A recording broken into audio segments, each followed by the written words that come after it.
এক forest officer, Amarnath আর দীপ তিনজনে forest অফিসে বসেছিল। অমরনাথ আর দীপ, তোমরা দুজন এই এলাকার সবথেকে বেস্ট শিকারী। আমি তোমাদের রেকর্ড চেক করেছি, আর সেই জন্যই তোমাদের এখানে ডেকে আনা হয়েছে। তোমাদের সাহায্য চাই আমাদের। এই জঙ্গলে নেগড়েদের বড্ড উপদ্রব বেড়েছে, আর ওদের কোনো সাধারণ নেগড়ে বলে মনে হয় না, একটু অদ্ভুত প্রকৃতির। আপনি কোনো চিন্তা করবেন না স্যার, কাজ হয়ে যাবে। কাল সকালের মধ্যে সমস্ত নেকড়ে শেষ হয়ে যাবে। কিন্তু এই কাজটা আপনিও তো করতে পারেন, আমাদের কি প্রয়োজন? আরে তোমরা বুঝতে পারছো না, আমরা হলাম সরকারি লোক, আর সেই জন্য আমাদের এই জঙ্গলের কোনো পশু হত্যা করার অধিকার নেই। ঠিক আছে, কিন্তু এর টাকা? কাজ হওয়ার সঙ্গে সঙ্গেই তোমাদের টাকা তোমরা পেয়ে যাবে। হঠাৎই দীপের চোখ অফিসারের বাঁ হাতের ওপর পড়ল। সেখানে সে দেখতে পেল কোনো পশুর থাবার আঁচড়ের চিহ্ন। এইভাবে কে আঁচড়েছে আপনাকে? কোন জঙ্গলি প্রাণীর সামনে পড়ে গেছিলেন আপনি? আরে না না, এটা তো ওই শুধু প্র্যাকটিস করার সময় লোহার তারে কেটে গিয়েছিল, সেটারই দাগ থেকে গিয়েছে। অফিসারের উত্তর শুনে দীপ খুব একটা বিশ্বাস করল না, কারণ ওই আঁচড়ের চিহ্নটা জঙ্গলি পশুর বলেই মনে হচ্ছিল। কথা শেষ হবার পরেই অমরনাথ আর দীপ সেখান থেকে চলে গেল। সেই রাতেই অমরনাথ আর দীপ শিকার করবার জন্য জঙ্গলের দিকে রওনা হলো। তারা দুজনেই গাড়ি করে ঘন জঙ্গলের অভিমুখে রওনা হলো। অমরনাথ গাড়ি চালাচ্ছিল আর দীপ তার পাশে বসেছিল। আরে এত কিসের তাড়াহুড়ো বলতো? আমরা কি শিকার করতে সকালে যেতে পারতাম না? না, সকালে শিকার করে কোনো আনন্দই নেই। আরে এতে আনন্দের কি আছে? আর এমনিতেই রাতে কত বিপদ। আর সব থেকে গুরুত্বপূর্ণ কথা এটা যে এই জঙ্গল আর এখানে থাকা পশুরা আমাদের জন্য নতুন। কোনো বিপদের আশঙ্কা নেই। রাতের বেলায় সব বন্য পশুরা ঘুমিয়ে পড়ে, আর তখনই ওদের শিকার করা সহজ হয়। আর সকালবেলায় ওই সমস্ত পশুরাই সজাগ থাকে, আর সেই জন্যই আমাদের তখন বিপদের আশঙ্কা থাকবে। সেসব তো ঠিক আছে, কিন্তু যদি কোনো পশু এই সময় জেগে থাকে তাহলে? তাহলে আবার কি? তাকেও সারা জীবনের মতো ঘুম পাড়িয়ে দেব। তুই তো দেখছি কথায় কথায় ভয় পেয়ে যাচ্ছিস। চুপ কর, কিচ্ছু হবে না। দীপ খুব ভয় পেয়েছিল। অমরনাথ জঙ্গলের একেবারে মাঝখানে গিয়ে তার গাড়ি থামালো, আর দুজনেই গাড়ি থেকে নেমে দাঁড়ালো। জঙ্গল খুব ঘন আর গভীর ছিল, সেজন্য চাঁদের আলো তাদের কাছে খুব একটা পৌঁছচ্ছিল না। অমরনাথ গাড়ি থেকে দুটো বন্দুক বার করল, আর একটি দীপের হাতে ধরিয়ে দিল, আর বলল, এই নে বন্দুক, এতে গুলি ভরা আছে। যদি কোনো নেকড়ে দেখিস তাহলে সোজা গুলি করে দিবি। সকালের মধ্যে কাজ শেষ করতে হবে। আর হ্যাঁ, এবার তুই ভয় পাওয়া বন্ধ কর। আমি তো আছি তোর সঙ্গে। চল এখন। অমরনাথ আর দীপ জঙ্গলের গভীরে হাঁটতে লাগলো। হঠাৎই তারা একটা নেকড়ের চিৎকারের আওয়াজ কানে শুনতে পেল। দীপ সেই আওয়াজ শুনে একটু ভয় পেয়ে গেল, কিন্তু অমরনাথ সেই ডাকের আওয়াজ শুনেই খুব খুশি হলো। মনে হচ্ছে আমরা এসে গেছি। চল গিয়ে নেকড়েদের শিকার করি। অমরনাথ দৌড়ে সামনে এগিয়ে গেল। দীপও তার পেছনে পেছনে দৌড়তে লাগলো, কিন্তু অমরনাথ অত্যন্ত জোরে দৌড়ে অনেকটা এগিয়ে গেল। অমরনাথ, আরে ভাই আমার জন্য দাঁড়া। অমরনাথ! দীপ হঠাৎ করে দাঁড়িয়ে পড়ল। সে অমরনাথকে কোথাও দেখতে পাচ্ছিল না। সে ওখানে দাঁড়িয়েই অমরনাথকে ডাকতে লাগলো, অমরনাথ! অমরনাথ ভাই, কোথায় তুই? অমরনাথ! অনেক দূর থেকে অমরনাথের সাড়া সে পেল। আরে আমি এখানে আছি, তাড়াতাড়ি এগিয়ে চলে আয়। দীপ ভয় পেয়ে এক পা করে সামনের দিকে ক্রমশ এগোতে লাগলো। আর ঠিক তখনই হঠাৎই তার সামনে একটা নেকড়ে এসে হাজির হলো। সেই নেকড়েকে দেখে দীপ ভয়েতে তার বন্দুকটাকেও তুলতে পারল না, কারণ সেটা কোনো সাধারণ নেকড়ে ছিল না। সেই নেকড়েটি অন্যান্য নেকড়েদের তুলনায় অনেকটাই বড় ছিল। সব থেকে ভয়ঙ্কর ব্যাপার যেটি ছিল তা হলো ওর দুটি মাথা ছিল। দেখতে ভয়ঙ্কর লাগছিল। ভয়ের চোটে দীপের হাত থেকে তার বন্দুকটি পড়ে গেল। আরে এর তো দুটো মাথা!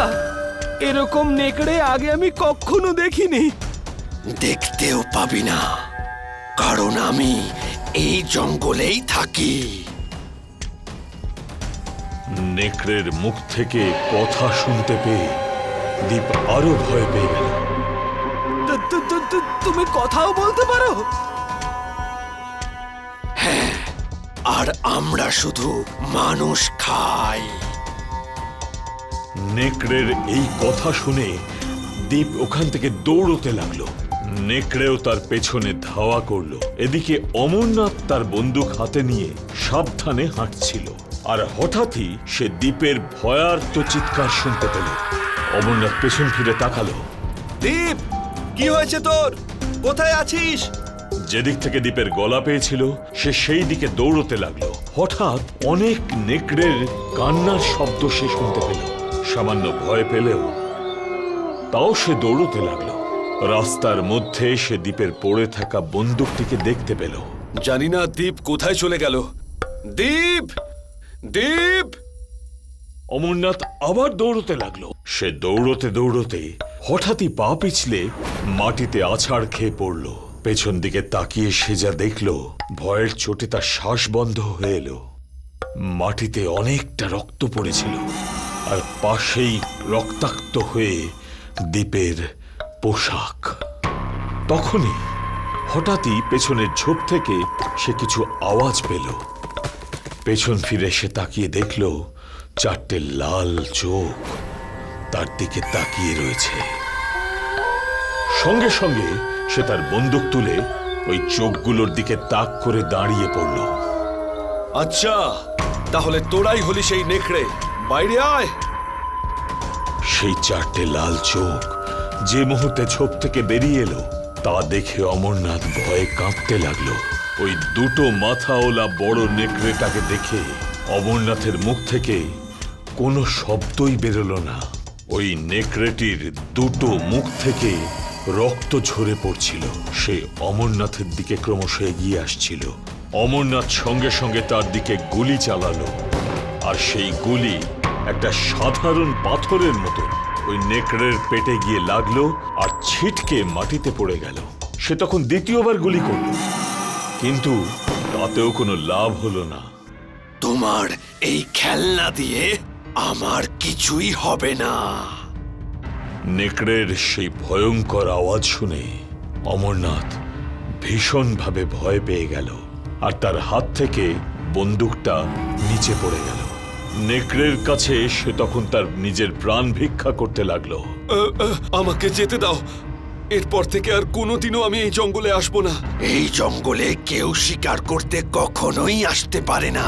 আর তুই এত দূর চলে এলি, আমায় বল, আমায় মারার জন্য তোকে এখানে কে পাঠিয়েছে?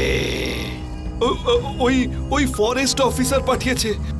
ওই অফিসারকে তো কালকেই মেরে ফেলা উচিত ছিল, কিন্তু ও বেঁচে পালিয়ে গেল। আমি ভেবেছিলাম আমার ভয়ে ও আর এই জঙ্গলে কখনোই আসবে না, কিন্তু আমি ভুল ছিলাম। কোনো ব্যাপার নয়, তোর পরে ওকেও আমি মেরে ফেলবো। তার মানে ওই অফিসার আগে থেকেই তোমার ব্যাপারে জানতো, তারপরে ও আমাদের এখানে মরার জন্য পাঠিয়েছে। কাল আমি ওর হাতের মধ্যে একটা আঘাত করেছিলাম, কিন্তু ও পালিয়ে গিয়েছিল। আজ ওর বাড়িতে গিয়ে ওকে শেষ করে দেব।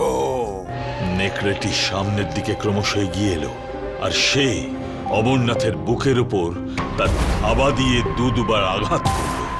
অমরনাথের কান আর মুখ দিয়ে রক্ত বেরিয়ে এলো। নেকড়েটি তখন অমরনাথের পেটটাকে তার দাঁত দিয়ে চিরে দিল, আর অমরনাথ সেই মুহূর্তে মারা গেল। নেকড়েটার দুই মুখ দিয়ে রক্ত ঝরে পড়তে লাগলো। হঠাৎ চারপাশের ঝোপগুলো নড়ে উঠল, অনেকগুলো লাল চোখ দেখা গেল।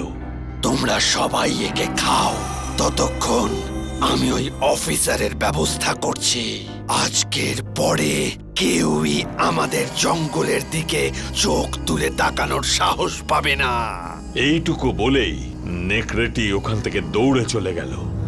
আর অনেকগুলো তারই মতন দেখতে নেকড়ে পাশের ঝোপগুলো থেকে বেরিয়ে এসে অমরনাথের দেহটাকে খেতে লাগলো।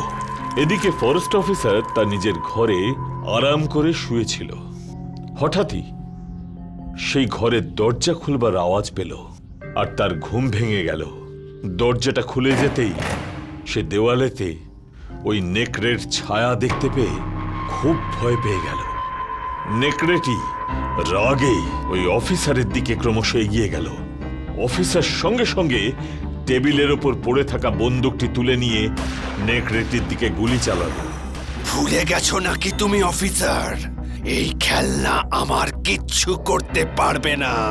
নেকড়ে এক লাফে অফিসারের ওপর ঝাঁপিয়ে পড়ল, আর এক থাবার আঘাতেই তাকে মেরে দিল।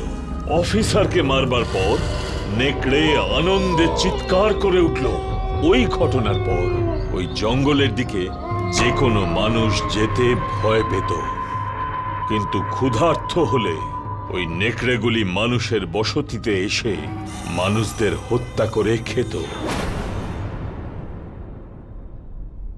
সৌরভ নিজের স্ত্রী আর দুই বাচ্চার সঙ্গে নিজের পরের জীবনটা খুব আনন্দে হাসি খুশিতে কাটাতে চেয়েছিল। ওর একটা বড় আর খুব সুন্দর একটা ঘরের দরকার ছিল, যেখানে ও নিজের পরিবারের সাথে শান্তিতে থাকতে পারত। এরই মাঝখানে একজন ব্রোকার ওকে একটা ঘরের ব্যাপারে বলল, যেটা শহরের একেবারে কোণে রয়েছে, একদম কোনো ফার্ম হাউসের মতো।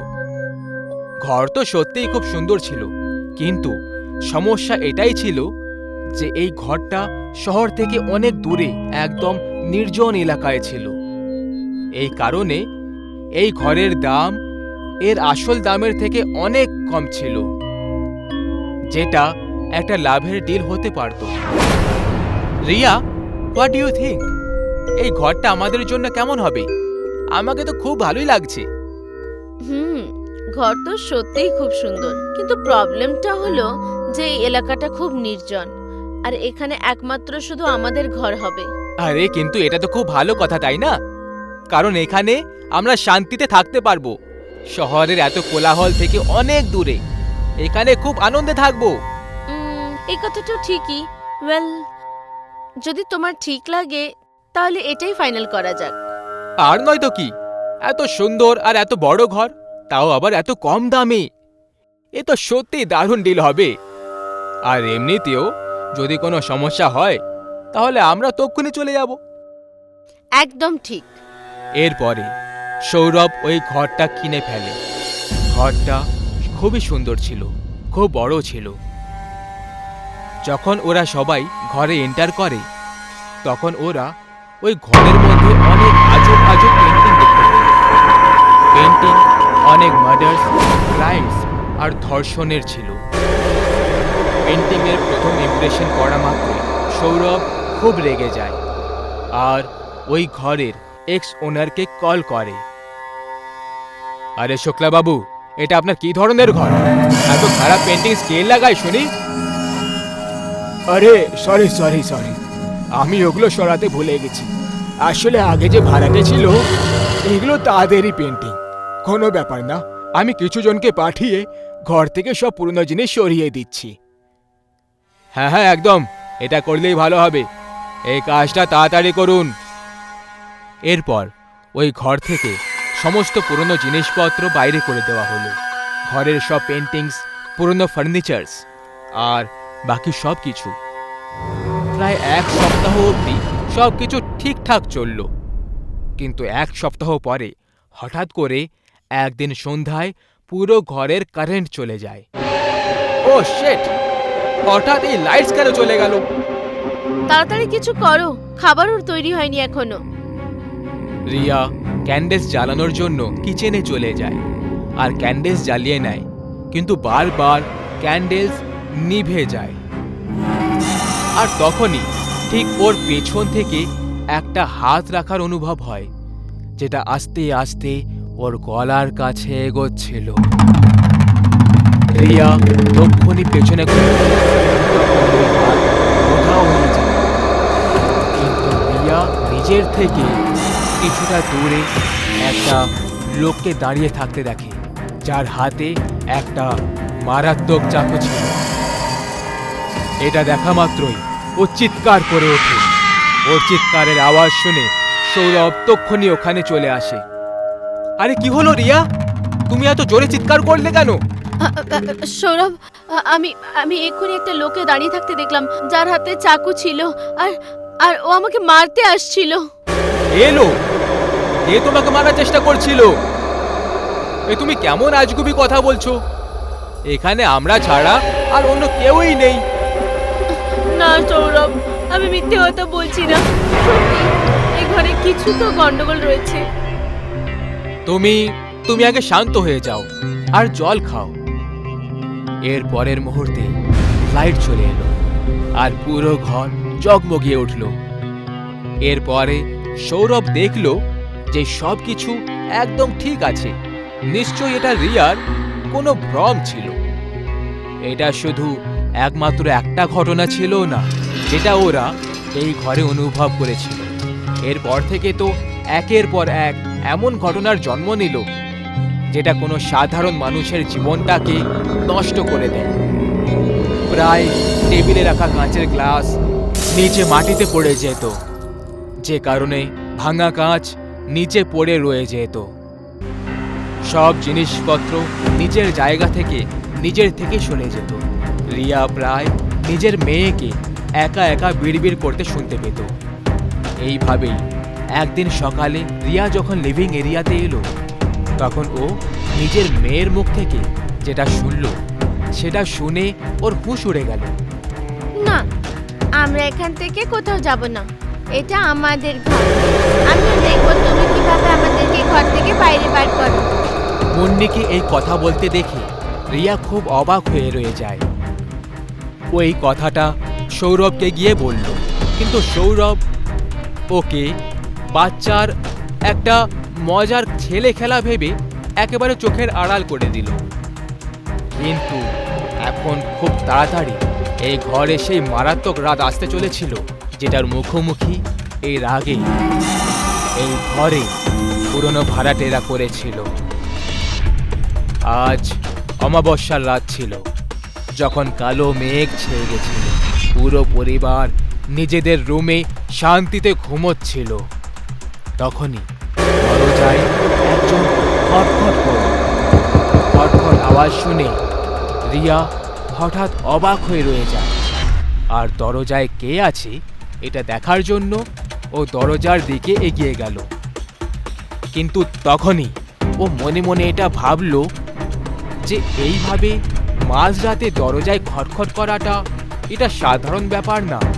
সেই জন্য সোজা দরজা খোলাটা উচিত হবে না, আগে জানলা দিয়ে দেখে নেওয়া উচিত।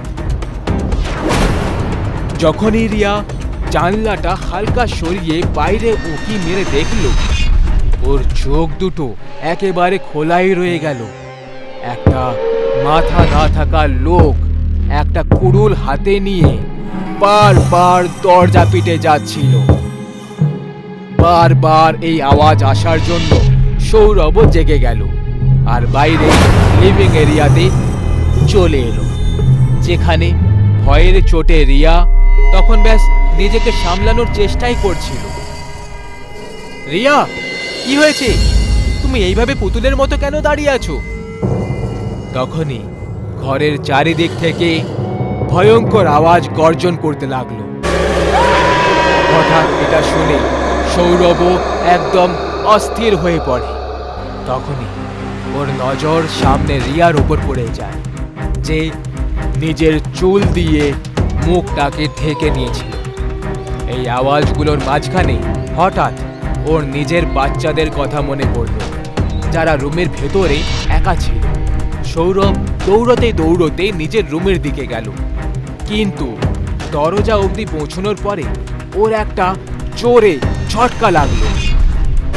দেখলো ওর বাচ্চাদের মধ্যে কোনো শয়তান আত্মার প্রবেশ করে গেছে, আর তারা রুমের দেওয়ালে কোনো টিকটিকির মতো চলে যাচ্ছে।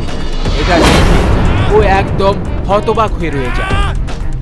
ঘরের পরিবেশ থেকে আসা সেই ভয়ঙ্কর চিৎকার থামার নামই নিচ্ছিল না। সৌরভ দৌড়ে দৌড়ে আবার নিচে রিয়ার কাছে চলে যায়, কিন্তু রিয়া তো ওখান থেকে উধাও ছিল। তখন হঠাৎ পুরো ঘরে অন্ধকার ছেয়ে গেল।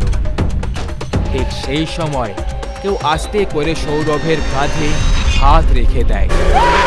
যখন ও আস্তে পেছনে ঘুরে তাকালো, তখন দেখলো ও রিয়া ছিল, যার চোখ একেবারে লাল হয়ে গেছিল আর মুখের ভেতর থেকে দুটো ধারালো দাঁত বাইরে বেরিয়ে এসেছিল। ও সৌরভকে সোজা গলা ধরিয়ে চাকিয়ে নিল। আরে এটা তুমি কি করছো রিয়া? তুমি কি পাগল হয়ে গেছো? যেভাবে এক রাত্রে আমাদের পরিবারকে অকারণে মেরে দেওয়া হয়েছিল, তারপর ঠিক সেইভাবেই এই ঘরে যারা আসে সেই কোনো পরিবারই সুখী থাকতে পারবে না।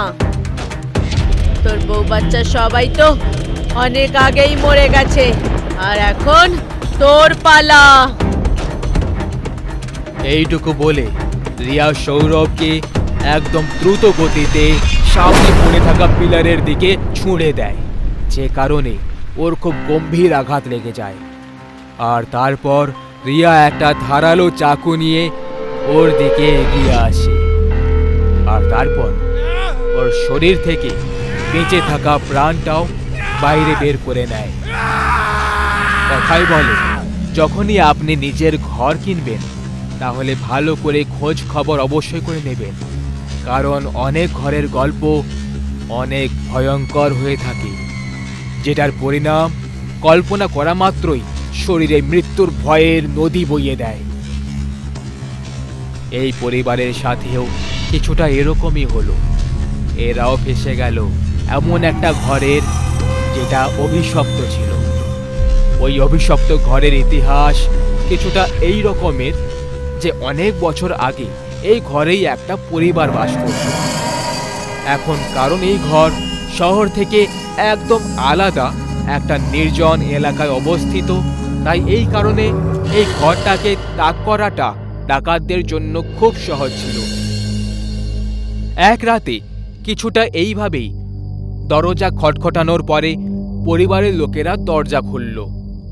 তখন দুজন ডাকাত ভেতরে প্রবেশ করে, আর তারা প্রথমে সব সোনা গয়না টাকা লুটে নেয়, আর হাতাপাই করার সময় পুরো পরিবারকে মেরে ফেলে। তখন থেকে এই ঘর পুরোভাবে অভিশপ্ত হয়ে গেছে, আর যে কেউ এখানে থাকার জন্য আসে তারা আর জ্যান্ত ফিরে যায় না।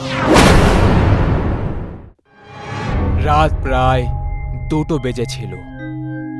দেবা আর রিয়া তাদের বিছানায় ঘুমোচ্ছিল। তখনই দেবা উঠে দাঁড়ালো আর চলতে লাগলো। দেবা হুঁশে ছিল না। ও চলতে চলতে বাড়ির বাইরে চলে গেল আর অন্ধকারে কোথাও উধাও হয়ে গেল। তারপর কিছুক্ষণ পরে ও ফিরে চলে এলো। দেবার হাতে একটা সোনার পয়সা ছিল। ওই পয়সাটা বাড়ির ভেতরে নিয়ে এলো আর বিছানায় আবার শুয়ে পড়ল। সকাল হলো আর রিয়া দেবার হাতে রাখা সোনার পয়সাটা দেখতে পেল।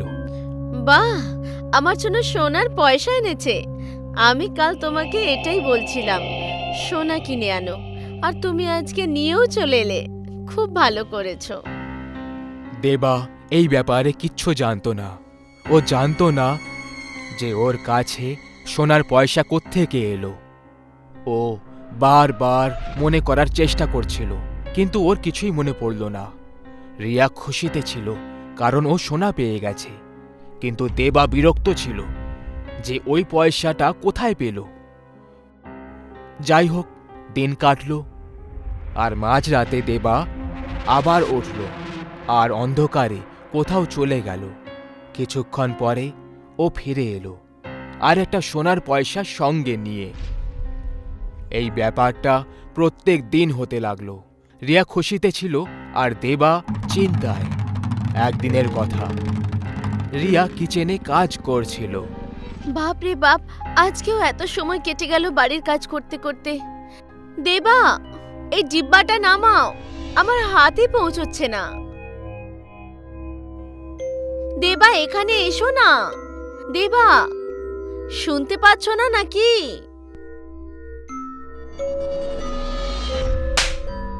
আহ! আর কখনো আমাকে হাত লাগাবে না। দেবা রিয়াকে খুব জোরে থাপ্পড় মারলো আর ওখান থেকে চলে গেল। কি জোরে মেরে গেল। আমি কি এমন ভুল করলাম? যাও, আমিও কথা বলবো না। রাত হয়ে গেছিল। দেবা আর রিয়া ঘুমোচ্ছিল। ঘুমের ঘোরে রিয়া দেবার ছাতিতে হাত রাখল। দেবা নিজের চোখ খুব রেগে গিয়ে খুলল আর রিয়ার দিকে তাকালো, আর রেগে গিয়ে রিয়াকে জোরে একটা লাথি মেরে বিছানা থেকে নিচে ফেলে দিল। আহ! আহ! আহ! দেবার গায়ে হাত লাগাবে না। আমাকে কেন ধাক্কা দিলে? তোকে বলেছিলাম দেবার গায়ে হাত লাগাবি না। তাহলে কেন আমার দেবার গায়ে হাত লাগালি? দেবা শুধু আমার। তোর সোনা দরকার ছিল, তাই না? প্রত্যেকদিন সোনা পেয়ে যাচ্ছিস, তাহলে সোনা পেয়ে খুশি থাক। দেবাকে ভুলে যা। কেমন কথা বলছো তুমি? দেখো, আমার মাথা থেকে রক্ত বেরোচ্ছে। দেবা রিয়ার কাছে গেল। তুই তো মরবি, আমার হাতে মরবি। দেবা রিয়ার গলা ধরে হাওয়াতে তুলে নেয়। রিয়ার দম বন্ধ হতে লাগলো। তখনই কারোর চলার আওয়াজ এলো। একটা অঘরী জানলার কাছে এসে দাঁড়িয়ে পড়ে। অঘরীকে দেখে দেবা অজ্ঞান হয়ে যায় আর রিয়া দৌড়তে দৌড়তে ঘরের বাইরে ওই অঘরীর কাছে চলে যায়। আমাকে আমাকে দয়া করে বাঁচিয়ে নিন। আমার স্বামী আমাকে মেরে ফেলবে। ও তোর স্বামী নয়, তোর স্বামীর ভেতরে একটা ডাইনি বসবাস করছে। ওই ডাইনি তোর স্বামীকে দিয়ে এই সব করাচ্ছে। কি? আমি আপনার কাছে হাত জোড়ো করছি, আমার স্বামীকে বাঁচিয়ে নিন। এই সব তোর কারণেই হয়েছে। তোর স্বামীর এরকম অবস্থা তোর কারণেই হয়েছে। আমি কিছু করিনি। মনে কর কিছুদিন আগে। কতদিন ধরে বলছি আমার সোনা চাই। আরে কোথা থেকে নিয়ে আসবো তোমার সোনা?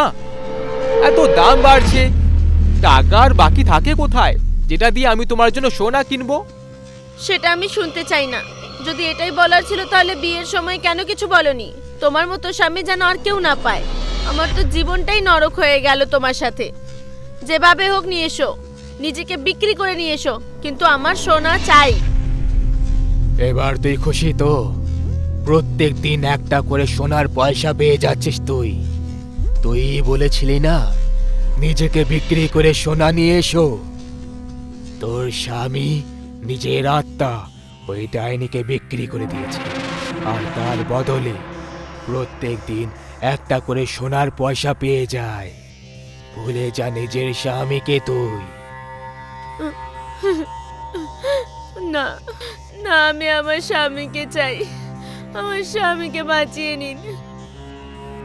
চেষ্টা করে দেখছি, বাকি সব ভগবানের ভরসায়।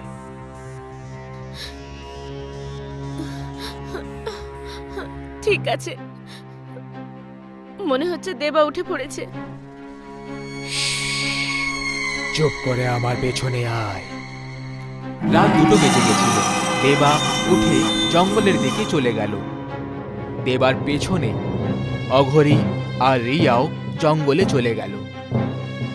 দেবা জঙ্গলে একটা বট গাছের সামনে দাঁড়িয়ে পড়ে আর দেবার শরীর থেকে ডাইনি বাইরে বেরিয়ে আসে আর দেবা ওখানেই পড়ে যায়।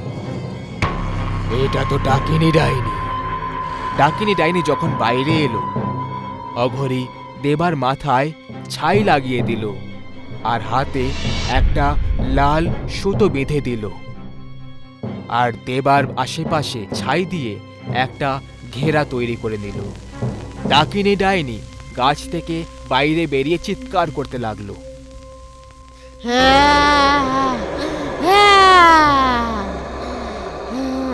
অঘরী, আমাকে দেবার শরীরে যেতে দে।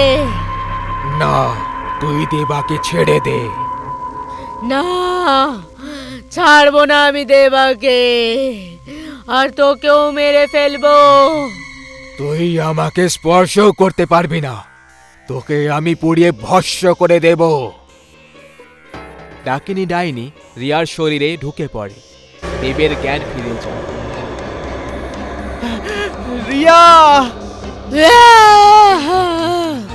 আমাকে ভস্ম করলে আমার সাথে ও মরে যাবে।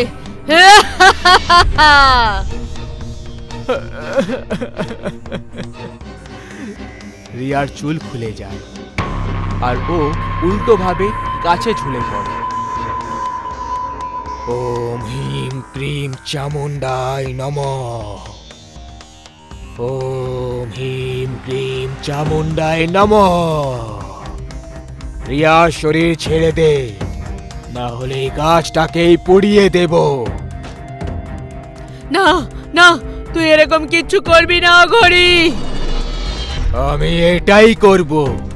ভোলেনাথের এথাই ইচ্ছে, তোকে রিয়ার শরীর ছাড়তেই হবে। রিয়াকে ছেড়ে দে আর নিজের কাছে ফিরে যা।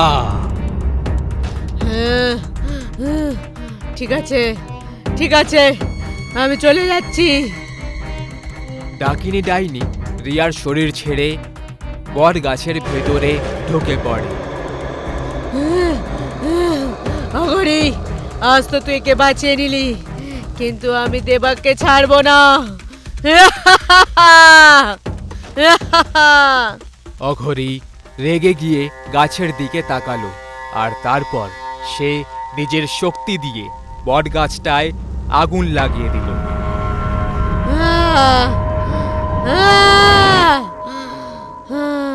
গাছ পুড়ে যাওয়ার কারণে ডাইনি আর পেত্তিদের চিৎকারের আওয়াজ শুনতে পাওয়া গেল।